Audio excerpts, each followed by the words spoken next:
मेरा प्यार न क्यों तू पहचाने, मैं तब तक साथ चलूं तेरे, जब तक न कहे तू मैं हारा। इसलिए तुझसे मैं प्यार करूंगी, तू एक बादल आवारा। जन्म जन्म से हूँ साथ तेरे, नाम मेरा जल की धारा। इतना न मुझसे तू प्यार बढ़ा के, मैं एक बादल आवारा। कैसे किसी का सहारा बनूं कि मैं खुद बेघर बेचारा। तो हे गाइस, एक बार फिर से आप सभी का स्वागत है हमारे YouTube channel learn with Sachin academy पर। तो सबसे पहले आप सभी को मेरा नमस्कार, गुड मॉर्निंग, सुप्रभात, जय Hind. I am Kajal Singh, your English teacher. जैसा कि मैंने पिछली क्लास में आपको इंग्लिश ग्रामर के आर्टिकल्स टॉपिक पढ़ाया था और आज हम उसी को थोड़ा आगे बढ़ाने वाले हैं। तो आर्टिकल में मैंने आपको कल ए और एन के यूज़ के बारे में बताया था और आज हम बेसिकली द के बारे में पढ़ेंगे कि द का क्या यूज़ होता है। तो पहले कुछ रूल्स हम अच्छे से पढ़ लेते हैं। जैसे कि मैंने कल भी आपको पढ़ाया था कि ए का मतलब होता है एक, और ए को हम कहते हैं इंडेफिनेट आर्टिकल। यानी कि इंडेफिनेट मीन्स क्या हो गया, अनिश्चित। इंडेफिनेट आर्टिकल इसलिए कहते हैं क्योंकि हमें ये निश्चित पता नहीं रहता है कि किस चीज़ के बारे में बात की जा रही है। निश्चित यानी कि वो चीज़ जो होती है वो निश्चित नहीं होती है, या एक होती है। तो एक यानी कि कोई भी एक हो सकती है। यानी कि दुनिया में जितने भी पेन हैं, जैसे मैंने यहाँ पे एग्जांपल लिखा है, आई हैव ए पेन, मेरे पास एक पेन है। यानी कि दुनिया में जितने भी पेन हैं उनमें से कोई भी मेरे पास कोई भी एक पेन हो सकता है, यानी कि कोई भी। तो ये निश्चित तो नहीं है, अनिश्चित है, इसलिए हमने इसको कह दिया है इनडेफिनेट आर्टिकल। यानी कि ए जो हमारा है वो है इनडेफिनेट आर्टिकल। अगला है हमारा एन। एन भी हमारा इनडेफिनेट आर्टिकल है क्योंकि ए और एन दोनों का मतलब होता है एक ही, लेकिन इनडेफिनेट तो है। लेकिन इसमें क्या डिफरेंस है, ये डिफरेंस है कि अगर एक तो होगा लेकिन क्या होगा, स्वर से शुरू होगा, यानी कि वोवल साउंड से शुरू होगा तो एन का यूज़ करेंगे। अगर कॉन्सोनेंट साउंड से होगा तो ए का यूज़ करेंगे। तो दोनों ही हमारे इनडेफिनेट आर्टिकल्स हैं, ए और एन। यहाँ पे मैंने एग्जांपल भी दिया है, आई हैव एन एप्पल। अब यहाँ पे हमने ए क्यों नहीं यूज़ किया है, एन क्यों यूज़ किया है? क्योंकि एक तो यहाँ पे भी है और यहाँ पे भी एक ही था। लेकिन एक तो है, लेकिन यहाँ पे प्रॉब्लम ये आ गई कि जो हमारा एप्पल है, एप्पल, हम एप्पल जब प्रोनाउंस करते हैं तो उसका जो साउंड निकल रहा है वो ए का साउंड आ रहा है, यानी कि वोवल साउंड आ रहा है। इसलिए हम क्या यूज़ कर रहे हैं, एन आर्टिकल यूज़ कर रहे हैं, ना कि ए। तो यहाँ पे हम ए यूज़ नहीं करेंगे, एन यूज़ करेंगे। और एन भी इंडेफिनेट है और ए भी इंडेफिनेट है। अब हम बात करते हैं द की। द को डेफिनेट आर्टिकल कहा गया है। डेफिनेट क्यों कहा गया है? क्योंकि हम जब बात करते हैं कोई भी ऐसी चीज़ की जो क्या हो, खास चीज़ हो, या फिर जिसके बारे में जिससे हम बात कर रहे हैं वो ऑलरेडी जानता हो या फिर सब जानते हो, तो हम द का यूज़ करते हैं। इसलिए जो चीज़ होती है, यानी कि जिसके बारे में हम बात करते हैं वो चीज़ निश्चित होती है। तो निश्चित होती है, इसीलिए द को कहा गया है डेफिनेट आर्टिकल। डेफिनेट कैसे हो गया? क्योंकि हम जब किसी भी खास चीज़ की बात करते हैं, किसी भी पर्टिकुलर स्पेसिफिक खास चीज़ की बात करेंगे, या फिर वैसी चीज़ की बात करेंगे और जिससे बात करेंगे वो उसके बारे में पहले से जानता हो, या फिर हम उसको उस चीज़ के बारे में डिफ़ाइन कर रहे हो और सब जानते हो, और दुनिया में कोई भी चीज़ एक हो, तो हम यूज़ करेंगे उस नाउन से पहले द। जैसे कि मैंने यहाँ पे यूज़ किया है द सन, यानी कि दुनिया में सब लोग जानते हैं कि जो सूरज है वो एक ही है, एक ही सूरज है, सब जानते हैं। इसलिए यहाँ पे हमने द यूज़ किया है, द सन। तो अब आपको समझ में आ गया होगा, आपका कन्फ्यूज़न भी अच्छे से क्लियर हो गया होगा। तो यहाँ पे रूल मैंने लिखा है, एक कॉन्सोनेंट साउंड के पहले, यानी कि कॉन्सोनेंट साउंड कोई भी नाउन होगा, अगर उसको हम जब प्रोनाउंस करेंगे, उसको जब हम पढ़ेंगे, तो उसकी जो साउंड होगी वो कॉन्सोनेंट साउंड आएगी, यानी कि व्यंजन ध्वनि निकलेगी। तो हम क्या यूज़ करेंगे, ए आर्टिकल यूज़ करेंगे। अगर स्वर ध्वनि आती है, वोवल साउंड आती है, तो हम एन यूज़ करेंगे। और आपको ये ध्यान रखना है कि आपको स्पेलिंग पर नहीं जाना है, यानी कि आपको स्पेलिंग नहीं पढ़ना है। स्पेलिंग को देख के, जैसे कि मैंने यहाँ पे एलिफेंट लिख दिया, ELEPHANT, एलिफेंट लिखा, तो एलिफेंट तो लिख दिया, ठीक है।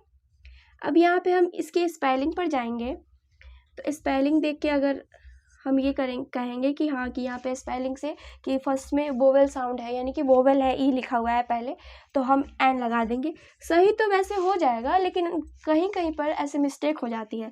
अब यहाँ पे मैं आवर लिखूँगी, HOUR, आवर। तो यहाँ पे तो एच साइलेंट है, लेकिन शुरू में क्या है, कॉन्सोनेंट लेटर दिख रहा है, एच दिख रहा है। तो यहाँ पे हम अगर ए आवर लिख देंगे तो ये गलत हो जाएगा। क्यों गलत हो जाएगा? क्योंकि हमने स्पेलिंग पर ध्यान दिया है। हमें किस पे ध्यान देना है? साउंड पे। तो साउंड जो आ रही है वो आवर की आ रही है, यानी कि आ की साउंड आ रही है, तो यहाँ पे एन होना चाहिए ना कि ए। तो अब आपको समझ में आ गया होगा कि हमें स्पेलिंग पे ध्यान नहीं देना है, किस पे ध्यान देना है? साउंड पे, ध्वनि पे, कि जो ध्वनि है वो कैसी आ रही है, कॉन्सोनेंट आ रही है या फिर वोवेल आ रही है। वोवेल साउंड होगी तो हम वोवेल साउंड के लिए क्या यूज़ करते हैं? एन आर्टिकल यूज़ करते हैं, और कॉन्सोनेंट के लिए ए। तो अब आपको समझ में आ गया होगा। अब हम आगे चलते हैं, द के कुछ और एग्जाम्पल्स ले लेते हैं। तो अब हम देखेंगे कि द कब लगाना है और द को कब नहीं लगाना है। तो द कब लगाएं, यानी कि जो अब मैंने यहाँ पे 4 चीज़ें दिखाई हैं, 4 खास जगह, यानी कि 4 ऐसी खास जगह है जहाँ पे हम द का यूज़ करेंगे। द दुनिया जानती है वो खास है, यानी कि दुनिया को पता है कि वो जो चीज़ है जिसके बारे में हम बात कर रहे हैं वो खास है, और दुनिया जानती है उसके बारे में कि वो खास है, तब हम यूज़ करेंगे द। पहला जो मैंने यहाँ पे रूल दिखाया, यानी कि 4 जगह ऐसी है जहाँ पे हम द यूज़ करेंगे। दुनिया में एक ही है, यानी कि कोई भी ऐसी चीज़, दुनिया की कोई भी ऐसी चीज़ जो दुनिया में बस एक ही है, यानी कि वन पीस ही बनी है दुनिया में, और दुनिया में बस एक ही है, तो हम वहाँ पे लगाएंगे द। जैसे कि सूरज, तो सूरज तो एक ही है तो द लगाएंगे। चांद, the moon, the sun, the moon, moon भी यानी कि चांद भी एक ही है दुनिया में, तो हमने द लगाया, ठीक है। द अर्थ, यानी कि पृथ्वी जो हमारी है, वो पृथ्वी भी क्या, दुनिया में बहुत सारी पृथ्वी है? नहीं, एक ही है, यानी कि दुनिया में एक ही खास पृथ्वी है, इसलिए इसका भी द लगेगा इसके भी आगे। एक ही पीस, तो द लगाओ, यानी कि जैसे ही आपको पता चले कि दुनिया में कोई भी चीज़ जो है वो वन पीस है, यानी कि एक ही पीस है और खास है, और दुनिया जानती है कि वो खास है, तो हम वहाँ पे द लगाएंगे, ठीक है। अब दूसरा जो पॉइंट है वो है दूसरी बार नाम आए, यानी कि कोई भी सेंटेंस, यानी कि किसी भी चीज़ के बारे में या कोई भी सेंटेंस में हम जब किसी भी चीज़ की बात करते हैं तो वो 2 बार आए, तो हम दूसरी बार में क्या लगाएंगे? द लगाएंगे। तो कोई भी चीज़ दूसरी बार जब आता है, यानी कि दूसरी बार किसी भी चीज़ का नाम आएगा तो हम द यूज़ करेंगे। जैसे मैंने यहाँ पे एक एग्जाम्पल दिया है, आई सॉ ए डॉग, मैंने एक कुत्ते को देखा। आई सॉ ए डॉग, मैंने एक कुत्ता को देखा। द डॉग वाज ब्लैक, लेकिन जो कुत्ता था वो क्या था? काला था। I saw a dog, the dog was black, यानी कि मैंने जिस कुत्ते को देखा वो कुत्ता क्या था? काला था। तो यहाँ पे पहले तो मैंने आम कुत्तों की बात की, यानी कि कोई भी आम कुत्ता मैंने देख लिया, ठीक है, एक कुत्ता देख लिया, लेकिन पहले तो हमने अनिश्चित बात की थी, यानी कि वो कुत्ता कौन है उसके बारे में मुझे नहीं पता था, ठीक है, तो ए यूज़ कर लिया था। जब दूसरी बार उस कुत्ते का नाम आया कि द डॉग वाज ब्लैक, यानी कि जो कुत्ता मैंने देखा था वो कैसा था? काला था। तो अब यहाँ पे ये जो दूसरी बार नाम आ गया तो ये क्या हो गया? ये खास बन गया, इस वजह से यहाँ पे दूसरी बार में हमने द यूज़ किया। पहली बार में ए यूज़ करेंगे या फिर एन यूज़ करेंगे, और जैसे ही दूसरी बार आएगा तो दूसरी बार में हम द यूज़ करेंगे। तो अब आपको समझ में आ गया होगा, कोई भी नाम दूसरी बार आ जाए, कोई भी नाउन दूसरी बार आए तो हम द यूज़ करेंगे, ठीक है। अगला है सुपरलेटिव डिग्री। सुपरलेटिव के साथ, यानी कि कोई भी सुपरलेटिव डिग्री होगी। सुपरलेटिव मीन्स क्या होता है? सबसे वाला, यानी कि सबसे सुंदर है, सबसे अच्छा है, सबसे बेस्ट है, सबसे यूनिक है, सबसे खास है, ऐसा आपको दिखाई दे तो उसे हम कहते हैं सुपरलेटिव डिग्री। जैसे कि यहाँ पे द बेस्ट मीन्स क्या? सबसे बेस्ट है, द बेस्ट, यानी कि यहाँ पे द यूज़ किए। द टालेस्ट यानी कि सबसे लंबा है, सबसे लंबा, स्मॉलेस्ट, टालेस्ट, बिगेस्ट, ये सारे भी सुपरलेटिव डिग्री होते हैं, ठीक है। तो सुपरलेटिव डिग्री जहाँ पे आपको दिखाई दे, टॉलेस्ट यानी कि सबसे लंबा, तो हमने द यूज़ कर दिया, ठीक है। द मोस्ट में भी द यूज़ करेंगे, यानी कि जहाँ पे भी आपको सुपरलेटिव दिखाई दे, सुपरलेटिव डिग्री, वहाँ पे द यूज़ करना है, ठीक है। और चौथा जो हमारा पॉइंट है वो है कि नदी, पहाड़, ग्रंथ के नाम, यानी कि कोई भी नदी, कोई भी पहाड़, कोई भी ग्रंथ का नाम होगा तो हम द यूज़ करेंगे। जैसे कि यहाँ पे द गंगा, यानी कि गंगा जो नदी है हमारी, वो दुनिया में एक ही है और ख़ास है, ये सबको पता है, इसलिए हम क्या यूज़ कर रहे हैं? द यूज़ कर रहे हैं नदी के नाम से पहले, ठीक है। हिमालयाज़ से पहले भी द यूज़ करेंगे, क्योंकि हिमालयाज़ भी क्या है? खास है, ठीक है, खास पर्वत का नाम है, ठीक है। आगे है रामायण, यानी कि जो रामायण हम लोग का ग्रंथ है, यानी कि होली बुक है, तो रामायण है, तो रामायण भी हमारे लिए क्या है? एक ही है और स्पेशल है, खास है, इसलिए द यूज़ कर रहे हैं। कोई भी ग्रंथ का नाम होगा तो उससे पहले द यूज़ करेंगे। नदी, पहाड़, पर्वत जो भी है उनके नाम से पहले भी द यूज़ करेंगे। तो आपको क्लियर हो गया होगा, कोई भी खास नाम दिखे तो द यूज़ कर देना है। अब हम आगे की क्लास में पढ़ेंगे कि कहाँ पे आर्टिकल नहीं यूज होगा। पहले हम एक बार रिवाइज कर लेते हैं कि ए और एन को क्या कहते हैं। ए और एन को कहते हैं इंडेफिनेट आर्टिकल और द को कहते हैं डेफिनेट आर्टिकल।